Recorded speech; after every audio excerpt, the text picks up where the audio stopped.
नाज़रीन आदाब, मैं नाइश हसन। पेश है आज की कुछ अहम खबरें।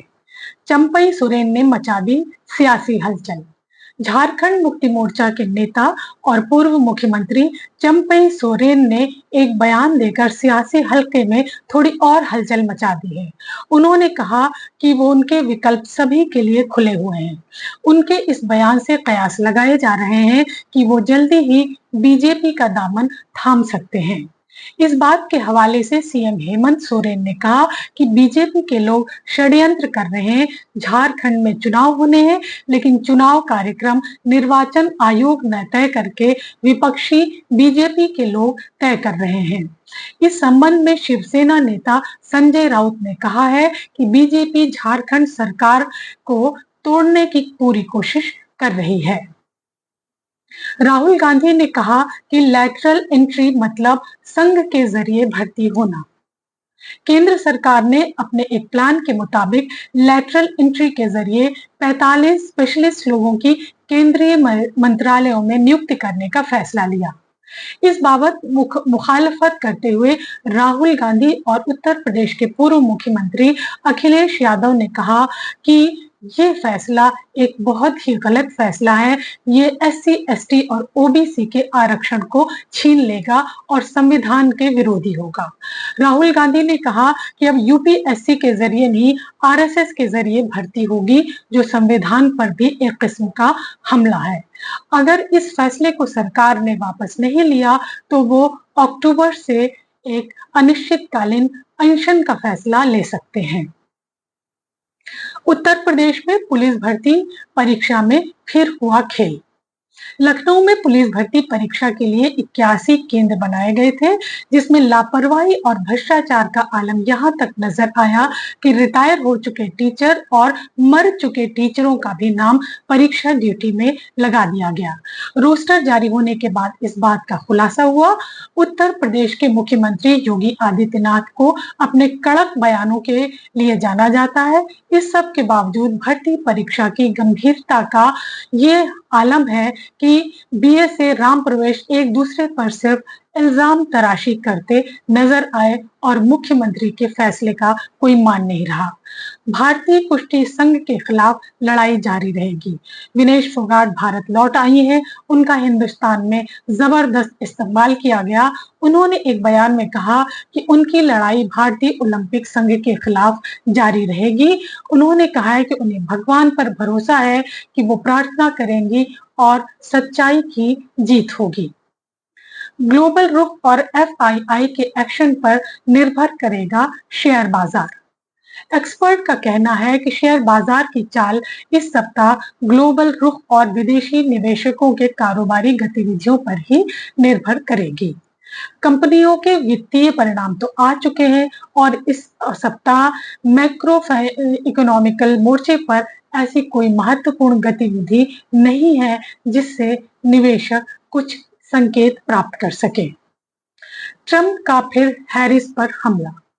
राष्ट्रपति पद के लिए रिपब्लिकन पार्टी के उम्मीदवार डोनाल्ड ट्रंप ने अपनी प्रतिद्वंदी और डेमोक्रेटिक पार्टी की उम्मीदवार कमला हैरिस पर एक बार फिर जाती हमला किया है। उन्होंने एक प्रोग्राम में कहा कि मैं कमला से कहीं ज्यादा खूबसूरत दिखता हूं। इस बयान को रंग भेद और नस्ल भेद के तौर पर भी देखा जा रहा है। सांप्रदायिकता को बल दे रही है सरकार। लखनऊ में हुए एक कार्यक्रम में सांप्रदायिकता के प्रश्न पर पूर्व मुख्यमंत्री अखिलेश यादव, फिल्म अभिनेत्री स्वरा भास्कर और फिल्म निर्देशक अविनाश दास ने खुलकर अपने विचार रखे। इस कार्यक्रम में उन्होंने क्या कहा, चलिए वहां आपको ले चलते हैं और आप सुनिए कि उन्होंने इस मामले पर क्या कहा। लोगों ने बताया कि उनकी ताकत क्या है, उन्होंने वोट की ताकत। हालांकि अभी हमारे वो बोलने से पहले एक लोग बोल रहे थे कुछ कि हम एक बेल्ट में रहते हैं, उसका प्रभाव शायद पड़ गया होगा। ये पता नहीं क्यों हम लोगों के साथ ये बात चलती है। और जब कभी भी हम लोगों का लोग एनालिसिस करते थे, वो कहते कहते थे ये एमवाई पार्टी है, एमवाई पार्टी क्या मुकाबला करेगी। लेकिन मुझे खुशी है इस बात की कि इस बार पीडीए ने एमवाई को हरा दिया। लोग सोचते हैं कि एमवाई कहीं वही एमवाई तो नहीं है, लेकिन इस बार एमवाई बदल गया है। दिल्ली वाले और लखनऊ वाले, पीडीए से एमवाई हार गया। इसलिए मैं बधाई देता हूं, आपने भी बहुत निष्पक्ष और बहुत पैनी नजर रख करके पत्रकारिता की है, बहुत जोखिम उठाया है, तमाम तरह की आपने परेशानियों का सामना किया है। पॉलिटिकल लोग तो इन चीजों का सामना करते ही हैं, घर से निकाल दिया जाए, सिक्योरिटी वापस ले ली जाए, आपकी कुछ चीजों पर जांच हो जाए, लेकिन डेमोक्रेसी में अगर पत्रकार के साथ ये व्यवहार हो रहा है ये बहुत खराब है। इसका मतलब जो सत्ता में बैठे लोग हैं वो किसी की भी बात को स्वीकार नहीं कर सकते। मुझे खुशी है इस लड़ाई में आप शामिल हैं, आपके व्यू और बढ़ें। एक दिन हम जब लोग यहाँ बैठे तो 1 बिलियन आपके हो चुके हों। बहुत बहुत धन्यवाद। सांप्रदायिक भावना समाज में नहीं थी। ऐसा नहीं था कि पहले दंगे नहीं होते थे, ऐसा नहीं था कि हिंदू मुसलमान की शादी पे 10 साल के पहले बवाल नहीं होता था। हम सबको ये पता है, मतलब हम आपस में तो सच बोल ही सकते हैं। यहाँ जो यंग लोग बैठे होंगे, आप 10 साल पहले भी अपना मुसलमान बॉयफ्रेंड घर लाते या मुसलमान घर में अपनी हिंदू गर्लफ्रेंड या बॉयफ्रेंड लाते तो बवाल होना ही था। लेकिन बीजेपी ने क्या किया कि जो हमारे प्रेजुडिसेस, जो हमारे पूर्वाग्रह, जो हमारी छोटी छोटी नफरतें हम अपने ड्राइंग रूम तक सीमित रखते थे, उन्होंने वो शक्ति दी कि नफरत को आप घर के छत पे चढ़ के चिल्लाओ, मोहल्ले में उसको पूरा एडवर्टाइज करो, उसको आप अपने शहर में एडवर्टाइज करो और फिर उसके ऊपर आपको मन करे तो आप एक्ट भी कर सकते हो। तो ये जो माहौल है उन्हें समझ में आ गया कि फिल्म इंडस्ट्री करेक्ट माध्यम है इन इमोशंस को चैनलाइज करने का, उनको पहिए लेने का, क्योंकि after all it's an emotional medium. So ऐसे माहौल में फिल्म इंडस्ट्री भी काफी पोलराइज हो गई है। ध्रुवीकरण जो आप समाज में देखते हैं वो इंडस्ट्री में भी है। और ऑब्वियसली अब मेरे जैसा शख्स जिसने ज्यादा बोल दिया, ज्यादा मुखर होके बोल दिया, ज्यादा अपनी राय रखी। फिर उसने एक और डायलॉग है, देश की राजधानी दिल्ली है और दिल्ली की राजधानी नागपुर है, इसको रिमूव कर दो, नागपुर की जगह कोई भी शहर हो, है ना। इस तरह के डायलॉग जैसे एक आपने वो दिल्ली की राजधानी नागपुर है, आप उसके सीधे नहीं है कि आपको पता नहीं हो कि संघरे के लिए नागपुर मशहूर नहीं है, झंडे के लिए मशहूर है, यहाँ पे झंडा नहीं बनाया है। ठीक है, ये कोई ऐसी बात नहीं है ना, गाली देने का गाली नहीं है। फिर एक नारा है उसमें जो एंटीगोनिस्ट देता है कि देश के गद्दारों को गोली मारो सालों को, उसने कहा कि ये नारा हटा। हमने कहा किस बात है, ये तो देश के लिए बात नहीं, ये हटा देंगे आप। तो उन्होंने मुझे यूजे सर्टिफिकेट दिया है इन सबको रिव्यू करने के बाद, लेकिन हम अभी अगले हफ्ते कोर्ट में जा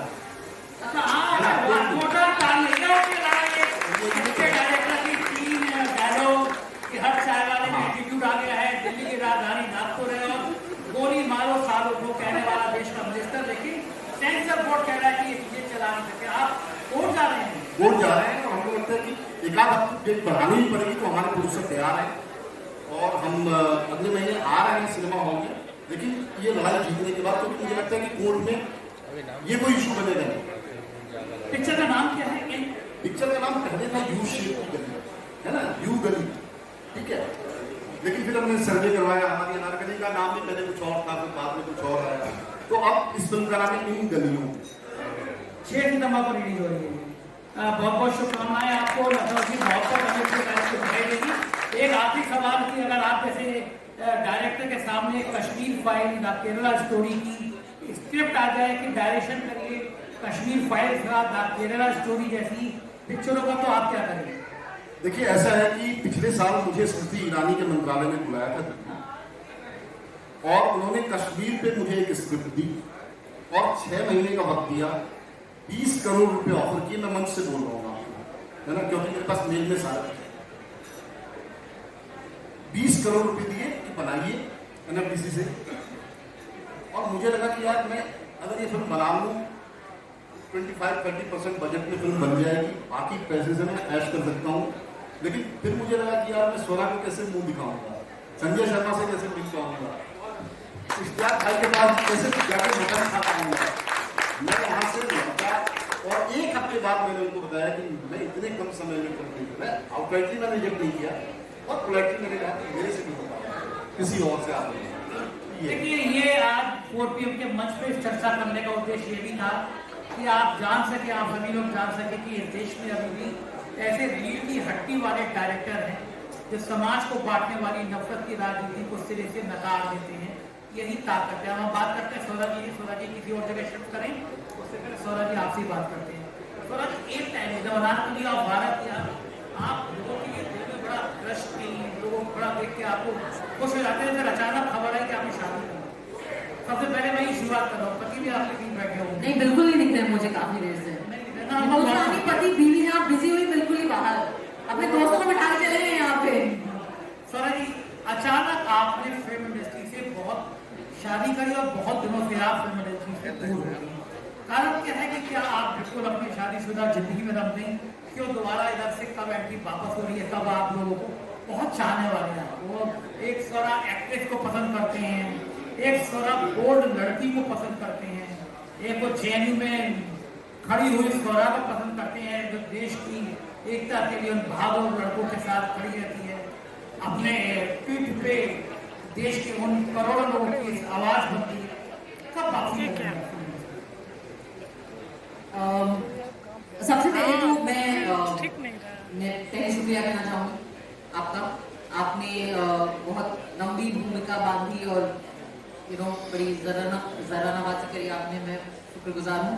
और दूसरी चीज मैं आपको मुबारकबाद देना चाहूंगी और मैंने एक चीज नोटिस की, मैं वो ऑडियंस के साथ भी शेयर करना चाहूंगी क्योंकि हम फिल्म इंडस्ट्री के लोग हैं, हम सारे लोग यहाँ काफी स्ट्रगल करके आए हैं।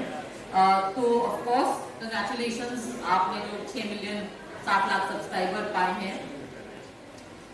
मुझे बहुत अच्छा लगा कि आपने अपने टीम के हर शख्स जो यहाँ थे, जो यहाँ नहीं थे, उनको आपने बुलाया महाराष्ट्र से या जहाँ पे भी वो थे, बिहार, दिल्ली, गए हो, आपने उनको बुलाया। गुजरात से भी एक जेंटलमैन आए थे और आपने सबको स्टेज पे बुलाया, हमें उनसे परिचय कराया, आपने उनका नाम लिया क्योंकि ये जो क्रेडिट जो टीम के साथ जो क्रेडिट होता है वो बहुत कम लोग शेयर करते हैं। हम एक ऐसे वक्त में रहते हैं जहां मार्केटिंग और पीआर ऐसे हावी है कि हम सब सारे टाइम अपना ही पीआर करते रहते हैं, अपने ट्विटर से, अपने इंस्टाग्राम पे, अपने, ऑफ कोर्स मैं एक्टर हूं तो हमसे ज्यादा तो कौन ही करता है, पर कई बार ऐसा देखा गया है कि जो बेहतरीन पत्रकार भी हैं, जो अच्छा काम भी कर रहे हैं, जो एस्टैब्लिशमेंट के खिलाफ भी कर रहे हैं, वो भी लेकिन सारा फोकस लाइमलाइट लेके खुद ही स्टोरी बन जाते हैं। अक्सर होता है ऐसा, पर आपने वो क्रेडिट अपने टीम के साथ भी शेयर किया और ये बहुत बड़ी बात है। ये फिल्म इंडस्ट्री